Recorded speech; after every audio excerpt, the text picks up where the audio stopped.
श्री राम जय राम, जय जय राम। श्री राम जय राम, जय जय राम। श्री राम जय राम, जय जय राम। श्री राम जय राम, जय जय राम। श्री राम जय राम, जय जय राम। आदरणीय श्री राम चरणानुरागी सदैव श्रोता मंडली को मैं राम राम कहकर सभी को राम कथा को स्वागत करता हूँ। बोलिए प्रेम से बोलिए सियावर रामचंद्र की जय।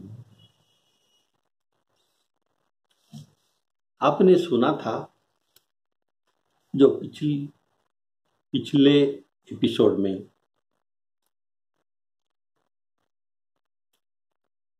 मंदोदरी रावण के शव के पास रणांगन में आकर बहुत विलाप करती और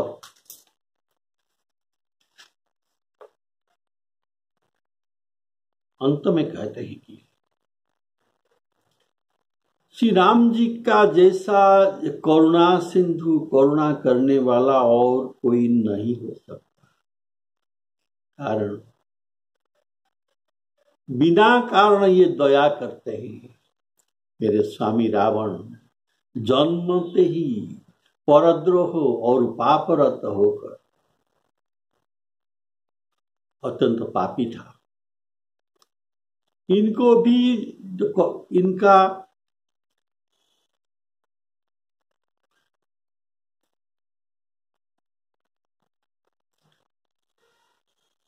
मुक्ति पाना अत्यंत दुर्लभ और दुष्कर भी था। ये योग्य नहीं थे, लेकिन प्रभु जो बिनु कारण जो कृपा करते हैं आपको सुगति दिया। कैसा सुगति? अपना धाम में स्थान दिया, अर्थात आपका सालोक्य मुक्ति करा दिया। ऐसे श्री रामचंद्र जी को, कृपालु और करुणामय रामचंद्र जी को मैं प्रणाम करता हूं। ऐसा मंदोदरी अंत में कहता है।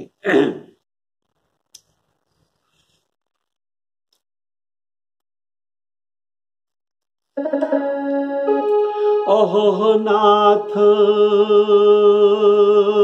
रघुनाथ सम,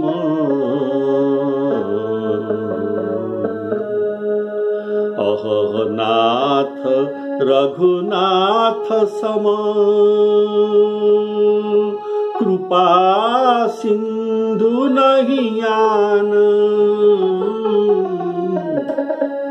कृपा सिंधु नहीं आन। कैसे कृपा सिंधु? जो गति जोगी ऋषियों को तजिज्ञा करी ज्ञान मन गोतीत, मन गोतीत सबको संयम करके ज्ञान करके योगी बुंद जो गति पाते हैं उनको भी परम धाम पाना दुर्लभ है, लेकिन तुमको दिया। जोगी वृंद दुर्लभ गति, तो ही दीन भगवान। नाथ रघुनाथ सम, कृपा सिंधु नहीं आन। जोगी वृंद दुर्लभ गति, जोगी वृंद दुर्लभ गति तो ही दीन भगवान। प्रभु करुणामय है, इसलिए कृपा करते हैं। वे अधमों को गति, जिनका गति पाने का योग्य नहीं है, इनको कृपा करके देते हैं। देखिए, ये गिद्ध आमिष भोगी और आमिष भोगी अधम है, अधम पक्षी, इनको भी जो पद दिया, जाचत जोगी, जोगियों का भी दुर्लभ है। तो गिद्ध को, जो गिद्ध जटायु को जो जोगी दुर्लभ गति भगवान ने दिया था, वही गति रावण को भी दे दिया। गिद्ध अधम खग आमिष भोगी गति दीनी जो जाचत जोगी गति दीनी जो जाचत जोगी। भगवान सबरी को बोले, जोगी वृंद दुर्लभ गति जोई तो कहूँ आज सुलभ भई सोई।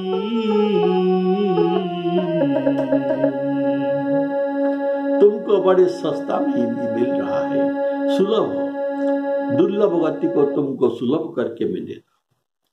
सबरी को जो जोगी वृंद दुर्लभ गति दिए थे, रावण को भी वही गति दे दिया। इसीलिए मंदोदरी कहती है श्री राम को, जोगी वृंद दुर्लभ गति तुम्हारी दिए भगवान तो ही दीनी भगवान। जो मान मद रहित, जो साधक, जो योगी मान मद रहित, संग दोष रहित, अध्यात्मनिष्ठ, निष्काम और द्वंद्व विमुक्त लोग, इनको ही योगी कहा जाता है। योगी में ये सब गुण होना चाहिए। गीता में कहा गया, इस श्लोक को गीता में है, निर्माण मोहा जित संग दोषा अध्यात्म नित्या विनिवृत्त कामा द्वंद्वेर विमुक्ता सुख दुख संगैः गच्छन्त मूढ़ा पदमव्ययं तत् गच्छन्ति अमूढ़ा पदमव्ययं तत्। ऐसे लक्षण युक्त योगी वृंद ही परमेश्वर को प्राप्त होते हैं। निर्माण मोहाजित संग दोषा, जो जो गुण मैंने कहा, ऐसे लक्षण युक्त योगी वृंद परमेश्वर को प्राप्त करता है। तुम्हारे जैसे आजन्मते परद्रोह तो पापी पापोघमय तब तनुभय, ऐसा शरीर को प्रभु दे दिया। क्या दिया? तुमई दियो निज धाम, तुमहु दियो निज धाम। राम जी के धाम में, अर्थात इनको सालोक्य मुक्ति मिला। तुमई दियो निज धाम, राम नमामि ब्रह्म निरामयम्।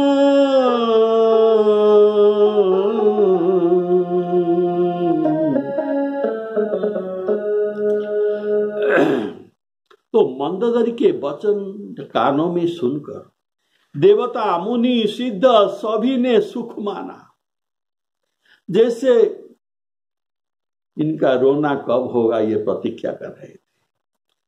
ब्रह्मा महेश नारद सनकादि ऋषि और भी जो परमार्थ के जानने वाले मुनि श्रेष्ठ है, वे सब रघुनाथ जी को नेत्र भरकर देखकर प्रेम में डूब गए। कि रघुनाथ जी का वीर रस युद्ध भूमि में यह कभी ये नहीं देखे थे। तो नेत्र भरकर देखकर प्रेम में डूब गए और बड़े सुखी हुए। कौन? परमार्थवादी सनकादि ऋषि, ब्रह्मा महेश आदि प्रभु को देखकर प्रेम में डूबकर बड़े सुखी हुए।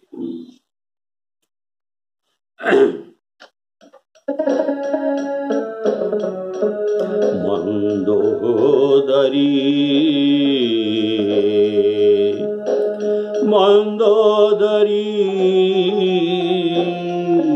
वचन सुनि काना, सुर मुनि सिद्ध सबहि सुख मान। अज महेश नारद सनकादि जे मुनिवर परमार्थवादी। भरी लोचन रघुपति निहारी, प्रेम मगन सब भये सुखारी। प्रेम मगन सब भये सुखारी। मंदोदरी के रोदन सुनकर देवता मुनि सिद्ध आदि सुखी हुए। इन्हीं के सुखी होने का कारण क्या है? कुछ कारण आपको सुनाता हूं। क्यों सुखी हुए देवता मुनि? देवता मुनि सिद्ध आदि क्यों सुखी हुए? तो पहला कारण है, मंदोदरी के रोने में यह निश्चित हो गया कि रावण की मृत्यु निश्चित हुई है, जिसका बहुत दिनों से प्रतीक्षा थी। अब इनके संदेह अब नहीं रह गया।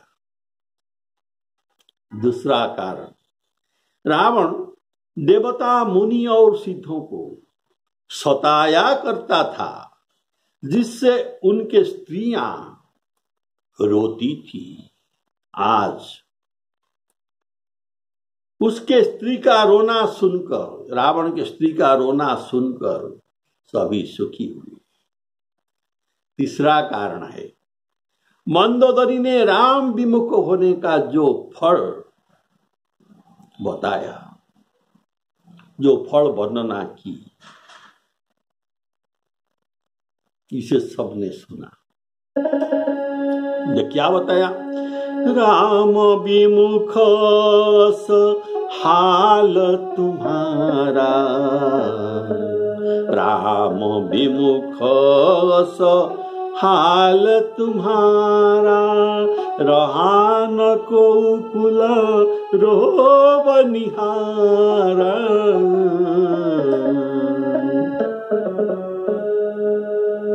राम विमुख होने पर तुम्हारा कुल में आज कोई रोने वाला नहीं है। ऐसा राम विमुख का फल मिलता है। तो इत्यादि जो वचन जो कहा, और भी बहुत कुछ वचन कहा राम विमुख होने से क्या होता है। तो आदि जो वचन कहे, यह जगत के उपदेश के लिए है।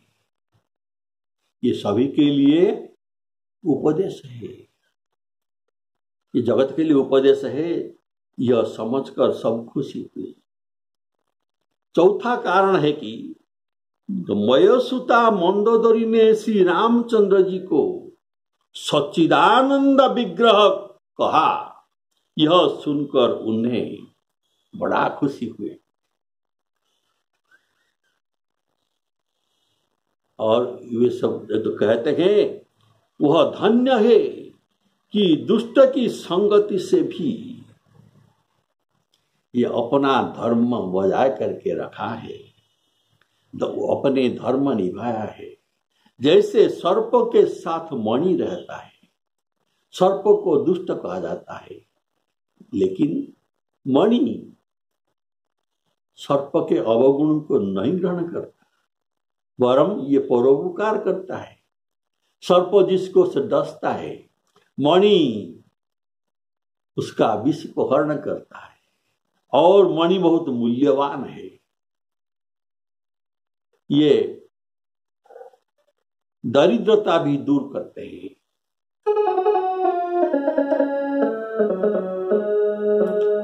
नहीं मणि गुना नहीं फनी मणि गुना गहरी, हरई विषम विष दारी ददहई।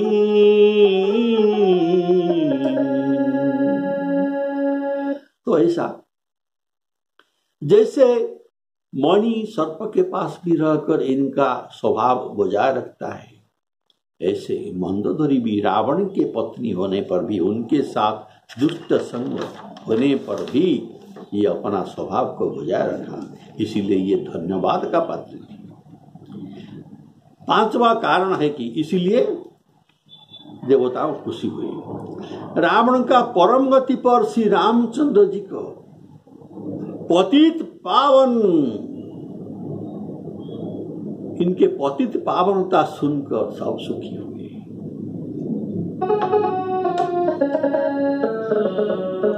मंदोदरी वचन सुनि काना, सुर मुनि सिद्ध सबहि सुख माना। साधारण सुर मुनि आदि मंदोदरी के विलाप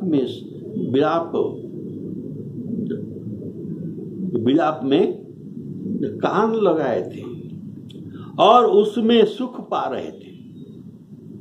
उसी समय शिव ब्रह्मादि प्रभु की शोभा देखकर प्रेम आनंद में मग्न हो रहे थे। जैसे रामचंद्र मुख चंद्र छवि, लोचन चारु चकोर, करत पान सादर सकल, प्रेम प्रमोद न थोर। रामचंद्र का ये मुखचंद्र के छवि को, अपने लोचन को चकोर पखी करके ये निर्निमिष नयन में प्रेम विभोरित होकर ब्रह्मा आदि देख रहे। भरी लोचन रघुपति निहारी, प्रेम मगन सब भये सुखारी। सब स्त्रियों के रोती हुई देखकर विभीषण के मन में भारी दुख हुआ और ये उनके पास आ गए। उन्होंने भाई की दशा देखकर शोक भी किया। तो प्रभु ने छोटे भाई लक्ष्मण जी को आज्ञा दी कि जाकर उसे समझाओ। बोलिए सियावर रामचंद्र की जय। श्री लक्ष्मण जी ने उसे बहुत प्रकार समझाया। फिर विभीषण लौटकर प्रभु के पास आए। हमारे जो मानस में गोस्वामी जी लिखते हैं कि रावण की मृत्यु में विभीषण का किंचित भी दुख न था। विभीषण का किंचित भी दुख न था, पर मंदोदरियों को रोती हुई देखकर इनके मन में भारी दुख हुआ। इसलिए गोस्वामी जी लिखते हैं, गए वो दुख भारी अगर उन्हें भाई का मृत्यु से दुख होता तो लिखते भयउ दुख भारी, इनका दुख हुआ लेकिन गयउ दुख भारी, इनके दुख देखकर इनके पास गए। देखिए कितना सुंदर जो पद में भाव व्यक्त कर दिए। तो इस विभीषण जी को अवश्य दुख हुआ है कि ऐसा तेजस्वी प्रतापी वीर आज पृथ्वी में पड़ी है। अगर मेरा कहा हुआ वो मान लेता तो आज यह दशा क्यों होता। अध्यात्म रामायण में इस बात का वर्णन है, जो बात बहुत प्रकार लक्ष्मण जी ने समझाया, यह बात का। और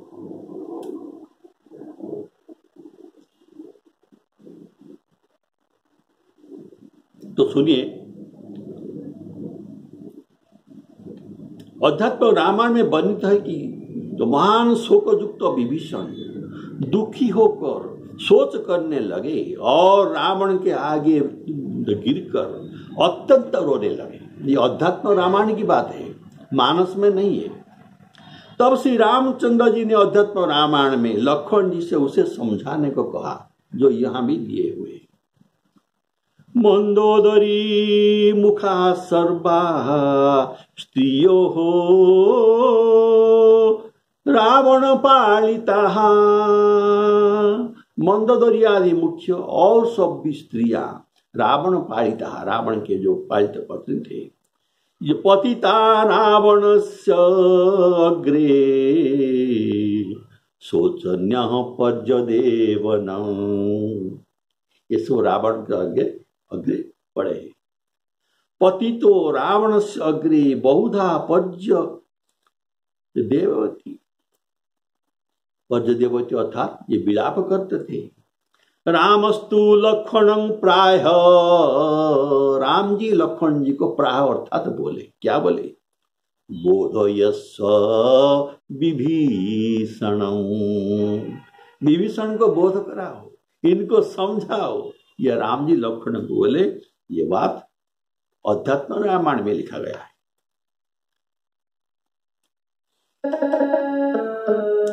रुदन करत देखी सब भारी,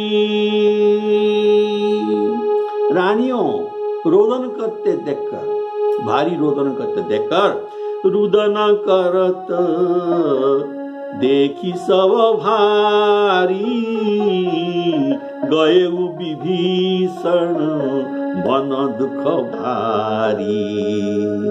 ये गोस्वामी जी लिखते हैं, रानियों की दुख में ये दुखित है, लेकिन रावण के मृत्यु पर दुखित नहीं है। बंधु दशा बिलो की दुख की ना, बंधु दशा बिलो की दुख की ना, ऐसा दुख अगर ये मेरा कथा बात को जो मान लेते तो ऐसी दशा नहीं हो सकती। ऐसी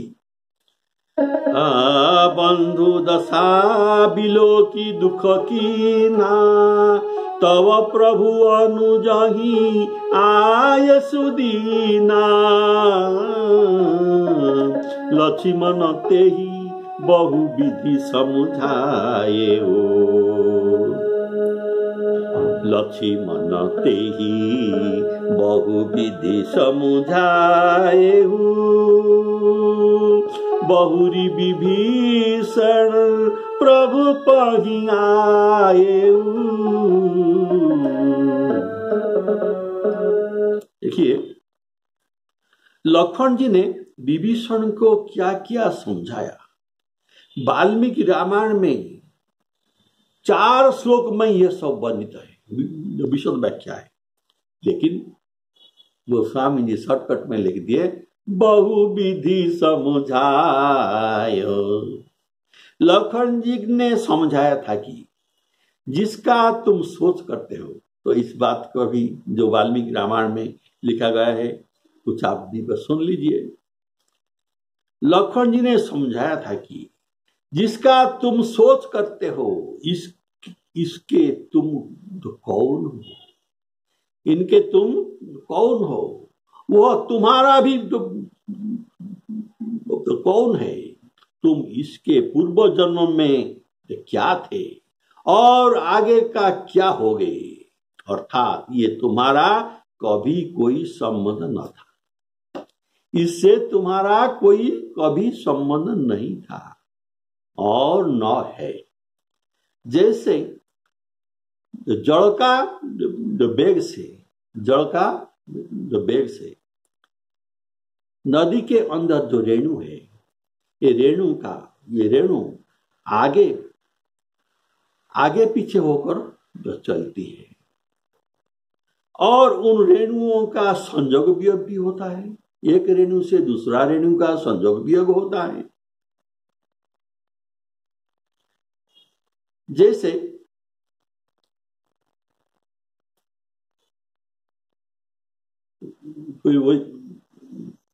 वाल्मीकि रामायण जो कहा गया है, ऐसा जो संयोग वियोग, ऐसा भी हम जीवों के साथ भी ऐसा संयोग वियोग भी होता है। जैसे ये धानों का ढेर, और एक उदाहरण दिया गया है, जैसे धानों का ढेर लगाते तो एक के ऊपर एक धस जाते, पर चिकनाई से नहीं थमता। ऐसे ही माया से प्रेरित प्राणियों में संयोग वियोग होता है। बोलिए सियावर रामचंद्र की। वाल्मीकि रामायण में इस प्रकार लिखा है कि प्रचंड विक्रम वाला यह रावण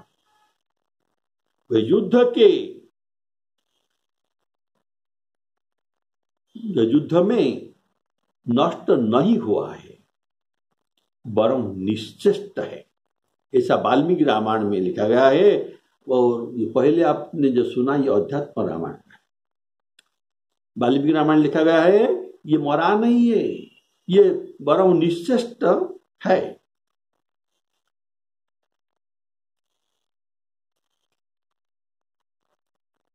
और ये महान उत्साह वाला, ये असंकित पड़ा हुआ है।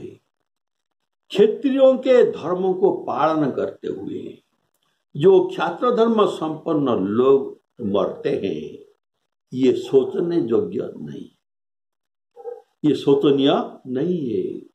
युद्ध में एक ही पक्ष का सदा जय होता है, ऐसा कभी नहीं पूर्व हुआ है। या तो शत्रुओं द्वारा वह स्वयं मारा जाता है, या वह स्वयं शत्रु को मारता है। ये दोनों में एक बात ही होता है। क्षत्रियों के लिए शास्त्रानुसार रण में मारा हुआ क्षत्रिय शोचनीय नहीं है। बोलिए सियावर रामचंद्र की जय। गीता में भी कहा गया है, हतो वा प्राप्स्यसे स्वर्गं जित्वा वा भक्ष्यसे महिं। इस बात गीता में भी बताया।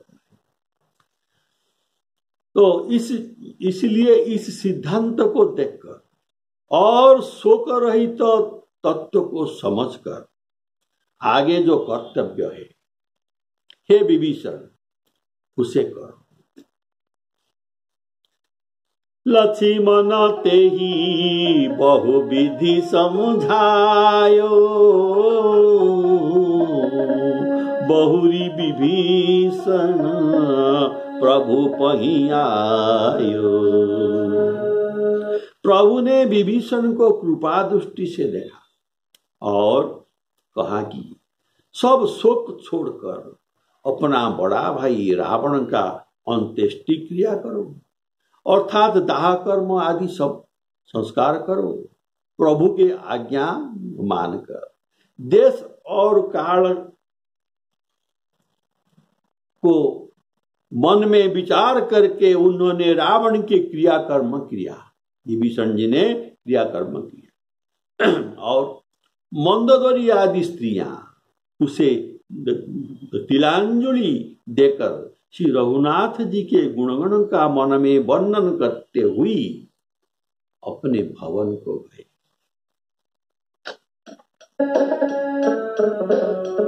कृपा दुष्टि प्रभु ताहि बिलोका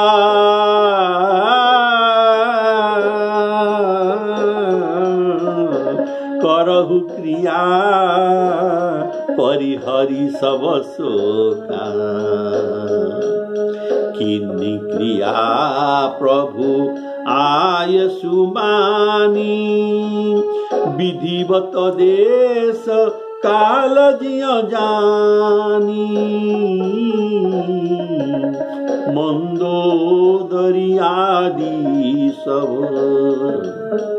मंदोदरी आदि सब देहि तिलांजलि ताहि देहि तिलांजलि ताहि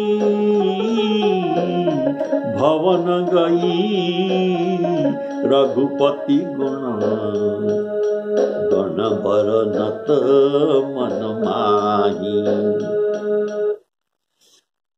प्रभु ने विभीषण को कृपा दृष्टि से देखा, इससे उनके माया निवृत्त हो गया और उनके शोक निवृत्ति के लिए कहा कि तुम अपने को भ्राता रहित न समझो, तुम्हारे कोई भाई नहीं ऐसा न समझो, वरम हम तुम्हारे सब प्रकार के संबंधी हैं।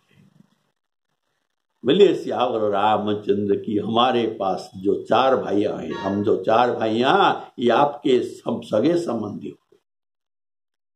मंदोदरी आदि रानियों के रोने में विभीषण का जो दुख था, उसे निवृत्ति करने के लिए प्रभु कहते हैं, प्रभु कहे कि ये सब तुम्हारे रानियां बनेगी, जिससे इनके भी शोक मिट जाएगी। देखो रावण को परम धाम मिला,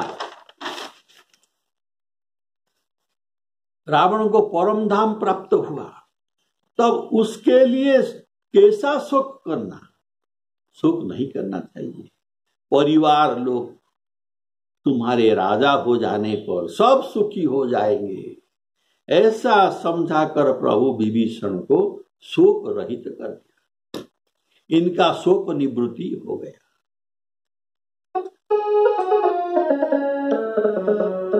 कृपा दृष्टि प्रभु ताहि बिलोका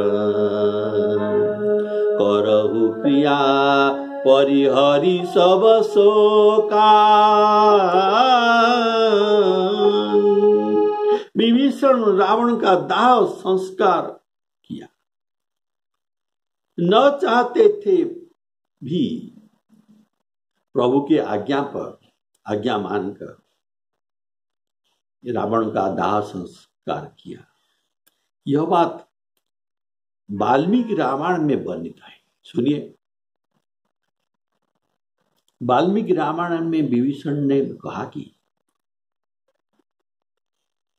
धर्म व्रत को त्यागने वाला मेरा भाई रावण, ये धर्म व्रत को त्यागने वाला, क्रूर, पराये को पीड़ा पहुंचाने वाला, मिथ्याभाषी, परोदार रत,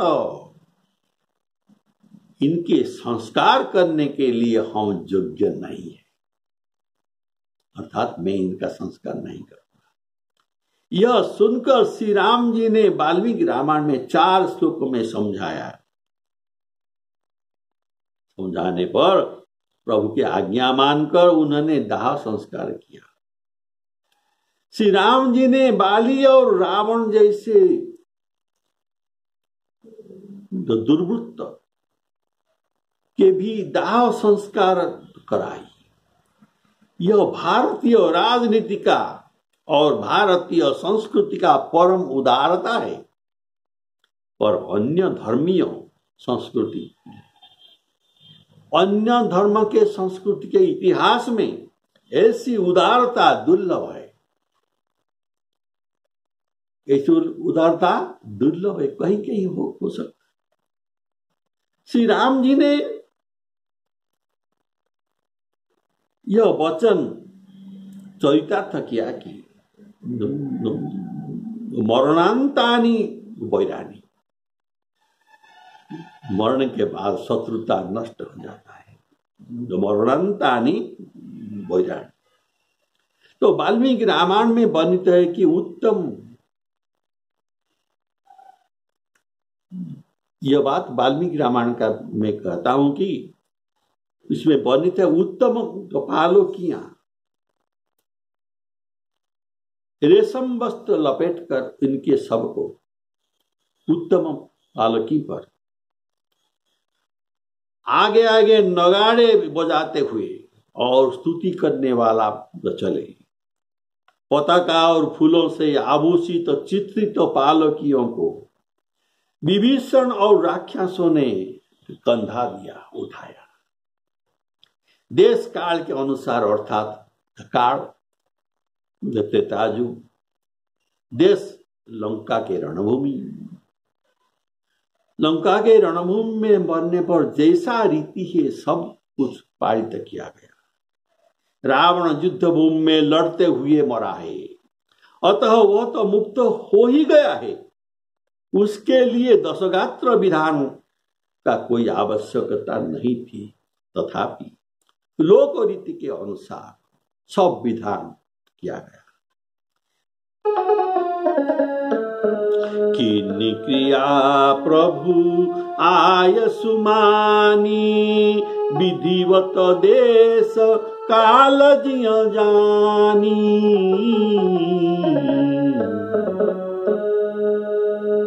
विधि अनुसार वाह, वाल्मीकि रामायण में ऐसा वर्णन है कि जो मृतक के शरीर के जलने पर स्नान करके हाथ की अंजुली में जड़ भरकर उसमें तिल डालकर मृतक के नाम पर छोड़ने का रीति को तिलांजलि कहा जाता है।